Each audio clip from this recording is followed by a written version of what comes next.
I'm happy I'm getting older. That is the new video from the new album by Melody Guy. It's titled Train to Dreamland. And here is Melody on the eve of release day to tell us why she's happy to be getting older. I'm happy I'm getting older. I've been touring for 29 years now. Right. And now that I'm a baby again, it's just like, if I don't feel like whatever my age is supposed to be. Yeah. But yeah, it's a little bit scarier than when I started doing it. I had less fear, I think. Right. So, but now I'm a little bit more, concerned and careful.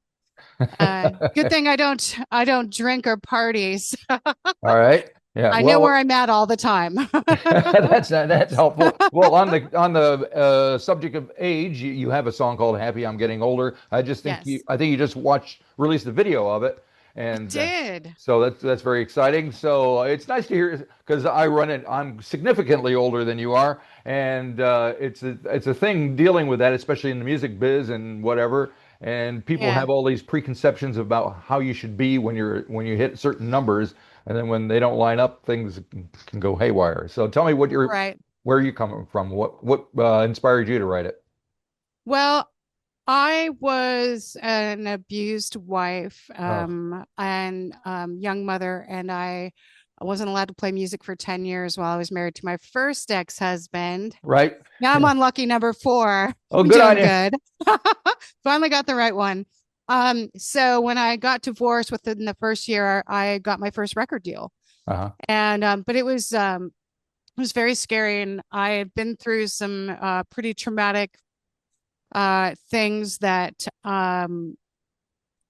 caused me a great emotional distress and personal harm. So I am happy that I survived it all. Gotcha.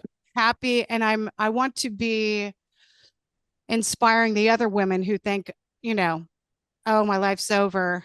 Right. I told that to Vince Gill behind backstage at a concert 30 years ago. I Yeah. said, well, I guess I'm 30 now. I guess I should, my life's over now. There's no way I could do anything. And he goes, well, I'm 37. I'm like, oh.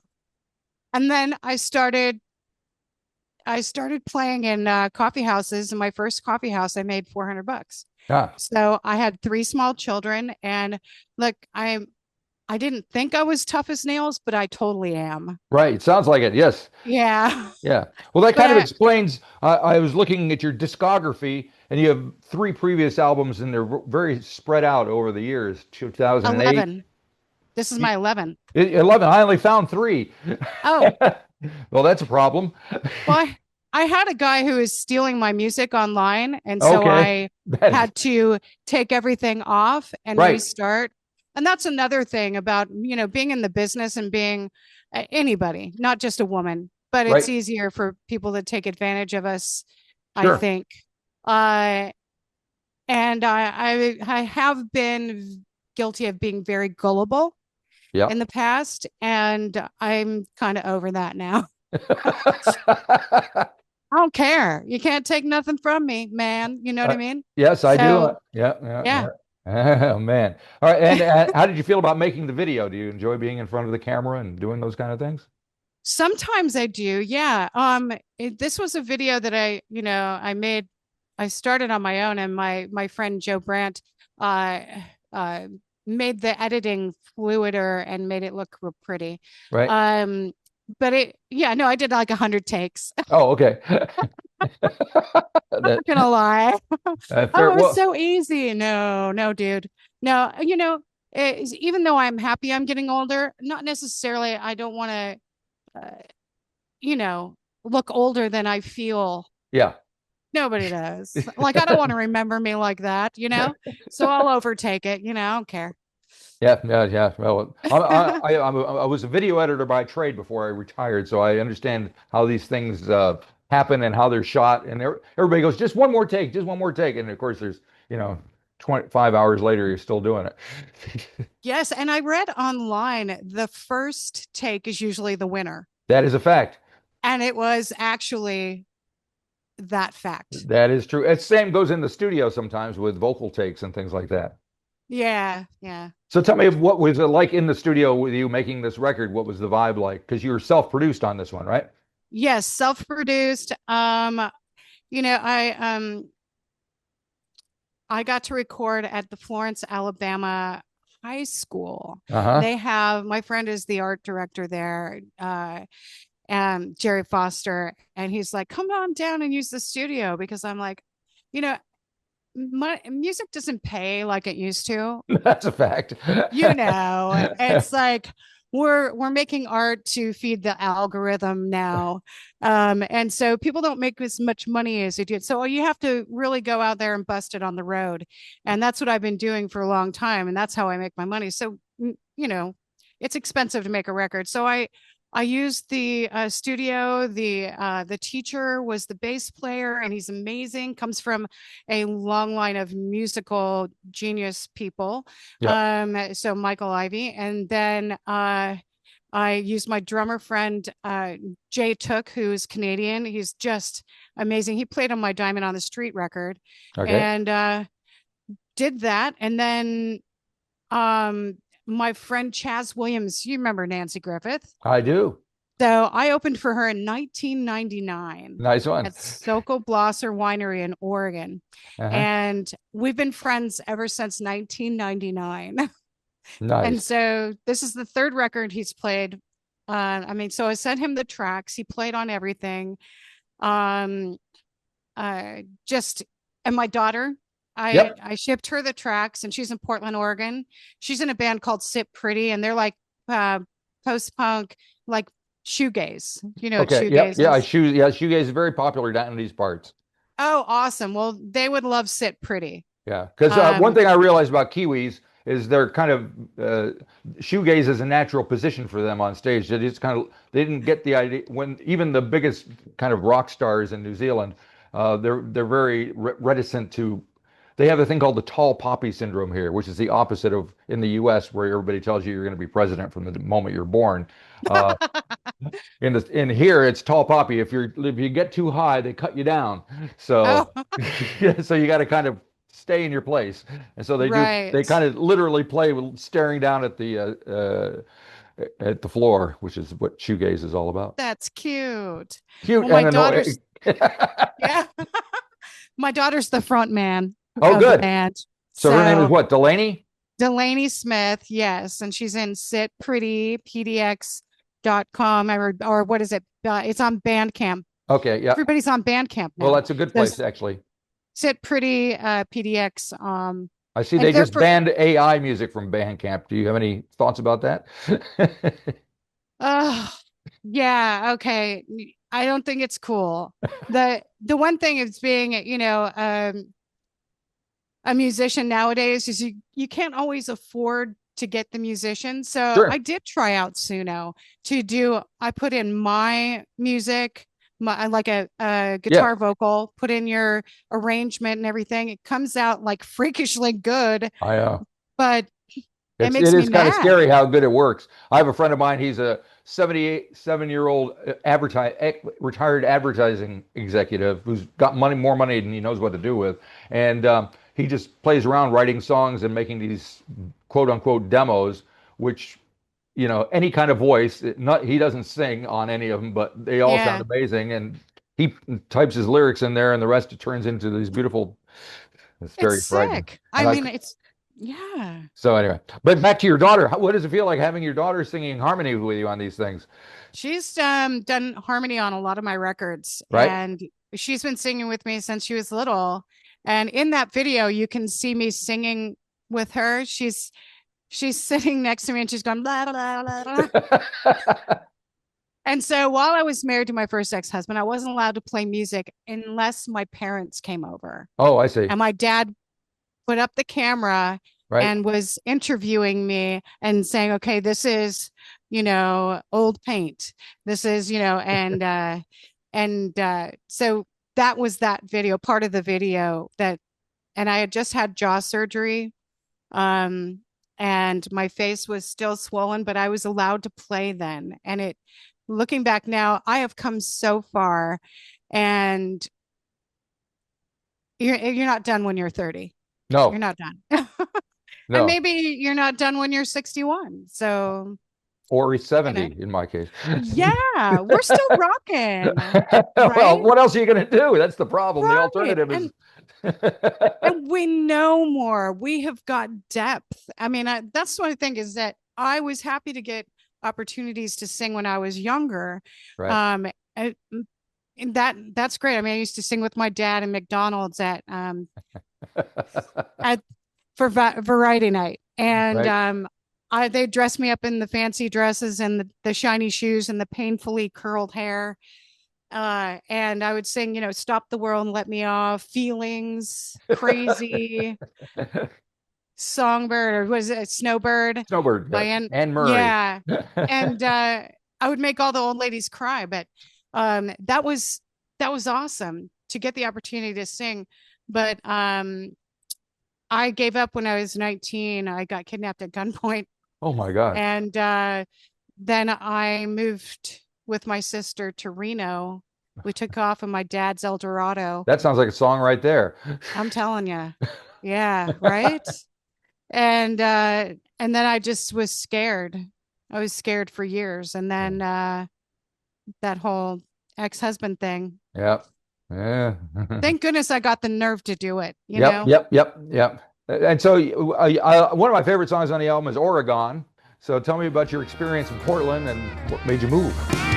Goodbye, Portland. Goodbye, Rosalie.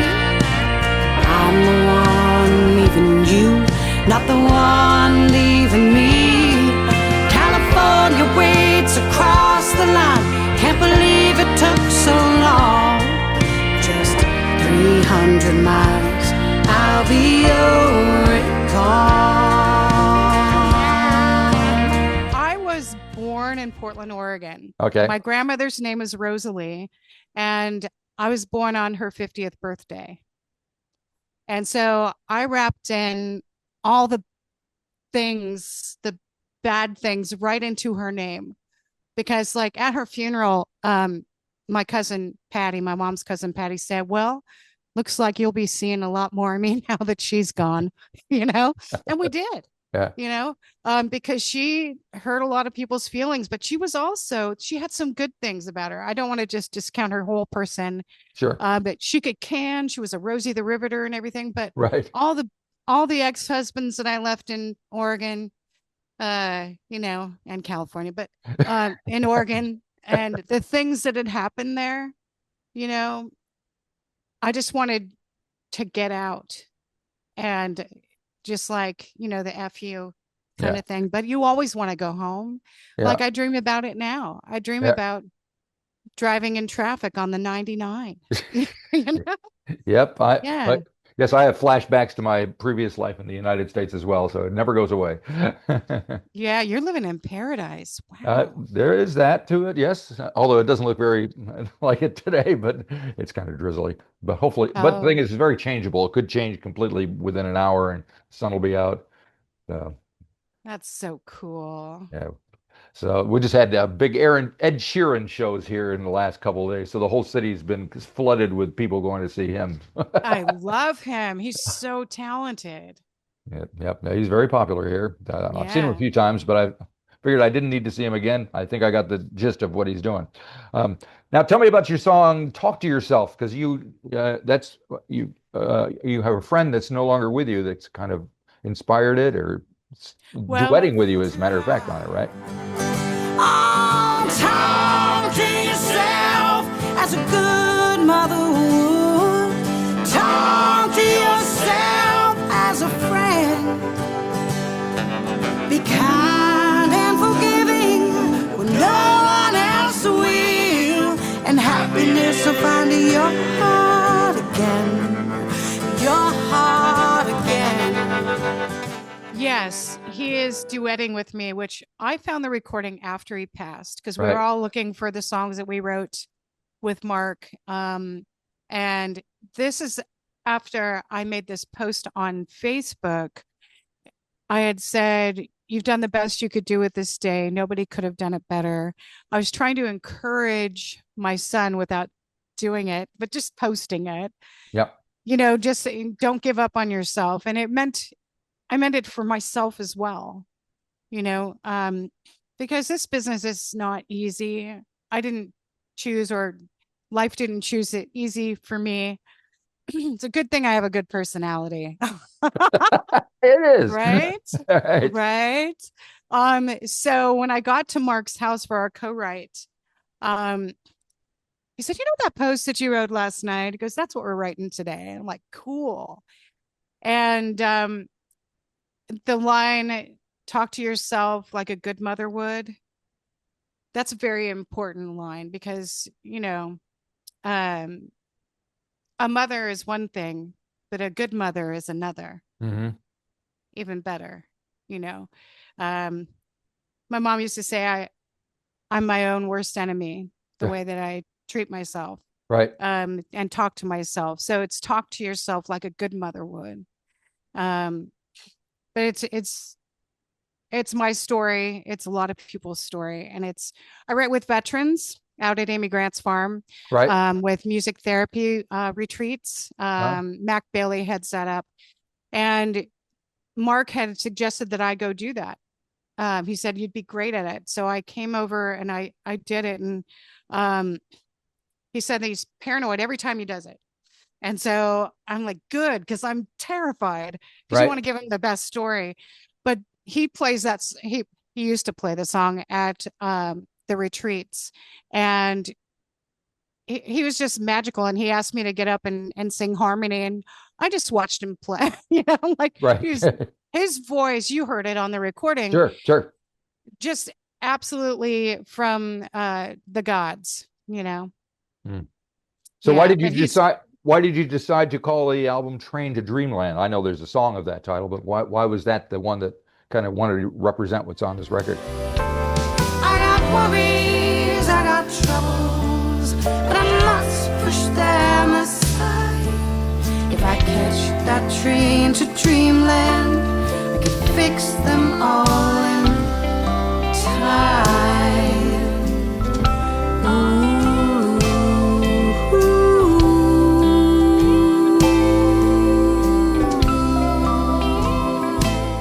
Train to Dreamland. So you saw the picture Yes. of my bedroom with my painting. I Yeah. do art too. Uh-huh. So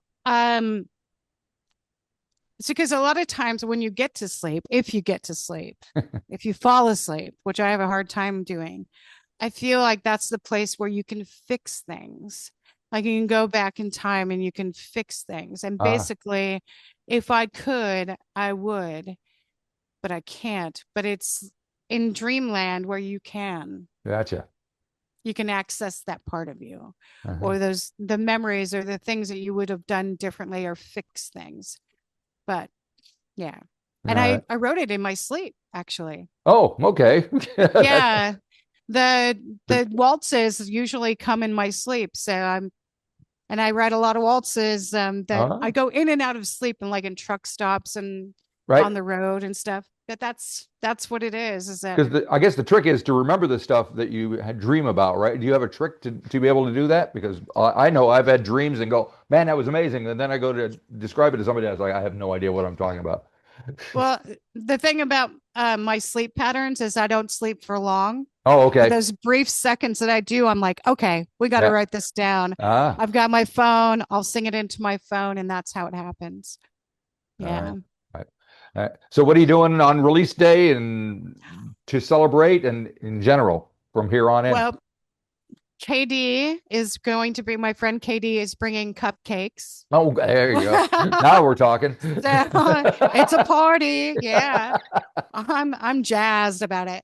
Yeah. It feels like a birthday party. So we're gonna go down to the oldest dive bar in Nashville, apparently. Okay. The Springwater is a sweet place. The sound is great in there. I have Mark Narmore. He's a great singer-songwriter, and you've heard of Spooner Oldham, right? Sure. That's his cousin. Okay. And so he's a master in his own right. He's been around forever. Chaz Williams. Now, Chaz wrote all the charts for the album release party because he wrote the book, The Nashville Number System. He also has an app.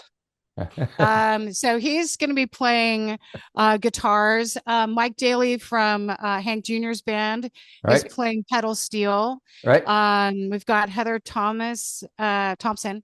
She's going to be playing drums. Carter is on bass. Paco Ship, if you've heard of the Jamie Hartford band back in the day, he's playing harmonica. I've got my friend Ellen Lano.